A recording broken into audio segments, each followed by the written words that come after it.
Kururin Squash, a Japan-exclusive stick-spinning simulator, features linkability with the Game Boy Advance. It sounds dumb on paper, but this bizarre series is way more fun than it has any right to be. You control a spinning stick and the goal is to reach the end of each obstacle course in the shortest amount of time. Along the way, you'll need to change direction by hitting springs, avoid all sorts of hazards, punch enemies with extendo gloves, and even dive underwater. There are also time trial courses and multiplayer battle modes in this GameCube version. To access the GBA Link mode, players must first grind the single-player campaign to earn 30,000 gold coins, which can take about an hour or so depending on how fast you spam the easy levels. But once enough cash has been collected, the GBA feature can be purchased from the shop, which unlocks a new option on the main menu. When this option is selected, the GameCube controller needs to be removed from controller port 1 and replaced with the Cube-to-GBA Link cable and an empty GBA. Just turn on the power and the programming instantly starts to download.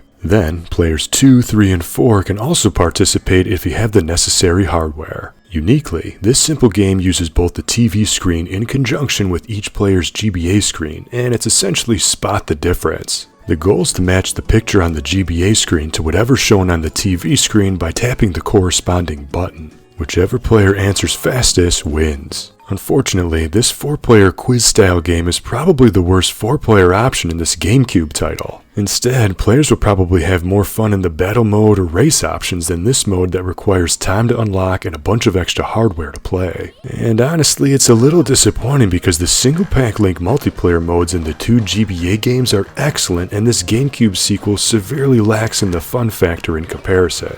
In fact, the GBA games offer some of the best multiplayer modes on the system, especially in the Single-Pak Link category. I covered each of these games with their own video and I'll leave links to those in the description. While it's applauded for trying something a little different, and it is creative, but it isn't exactly worth the trouble of connecting link cables and GBAs, especially after grinding through the single-player campaign. My advice, enjoy the single-player options because it's a fun game, but this GBA Link mode is only for those who want to explore everything in this obscure series. And go play the GBA games, especially the sequel, because they're awesome. But what do you think? Have you ever had the pleasure of playing the stick-spinning racer? Have you ever linked the GBA to a cube? And did you ever have the chance to play the GBA games? Let me know in the comments. And if you want to learn more about Cube-to-GBA connectivity, check out my dedicated playlist right here on my channel, and see the links in the description for more. Until next time, thank you for watching, and game on!